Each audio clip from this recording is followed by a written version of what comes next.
parle aussi, c'est en continuité dans cet événement-là, en parallèle, nous avons aussi un travail avec les marmailles. Donc, marmaille l'école, où que bonne marmaille, il apprend autres racines, il apprend notre culture à travers des ateliers que les mis en place dans les différents ateliers. Et il est essentiel, ce partage-là, des plus grands vers la jeunesse. Parce que cela a besoin, on dirait, connaître par la suite pour aussi transmettre. Et c'est aujourd'hui, en fin de compte, que nous devons partager avec nos bonnes jeunes. C'est essentiel, c'est notre bon talent de demain. En fait, moi, j'ai l'impression que c'est vrai qu'en métropole, un peu moins, moins à La Réunion et tout, c'est qu'on a plus tendance à fêter Halloween. Et pourquoi pas mettre justement le Maloya à La Réunion? Alors, mais ça rejoint cette vision-là, Jackson. Nous avons des difficultés encore ici à La Réunion, même que nous avons dit 1848, l'abolition de l'esclavage. Nous l'avons aujourd'hui en 2018, 170e commémoration de l'abolition de l'esclavage.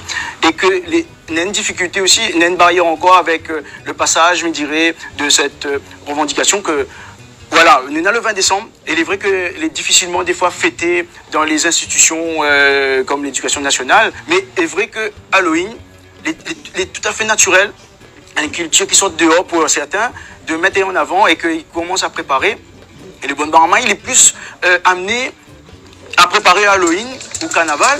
Or, une affaire comme 20 décembre, nous avons difficulté à valoriser, je dirais, ce que nous avons nous ici à La Réunion et nous préparer à ce bon marmaille-là. Le 20 décembre, nous devons avoir une place ici dans les écoles pour que le bon marmaille imprègne aussi des autres histoires de notre culture. C'est la fin d'année, mais le 20 décembre n'est pas inscrit vraiment dans les ateliers des écoles. Et ça, c'est notre faiblesse. Il faudrait que ici, les institutions, ils comprennent que La Réunion, nous ne l'a pas. Notre mieux vivre ensemble, il est là, ce mieux vivre ensemble, c'est parce que nous avons ce métissage. Et on ne voit pas pourquoi que cette beauté que nous avons là nous cache. C'est ça que nous devons offrir et justement et permettre. Et comment on peut faire permettre ça de continuer, mais c'est de partager ça avec nos bonnes marmailles. Moi, je me dis alors, ouvre la porte aussi le 20 décembre dans les écoles pour que les autres aussi apprennent aussi de bonnes origines, de bonnes culture, notre maloya, nos instruments qui constituent, je dirais, notre force ici à travers notre culture. Ouais.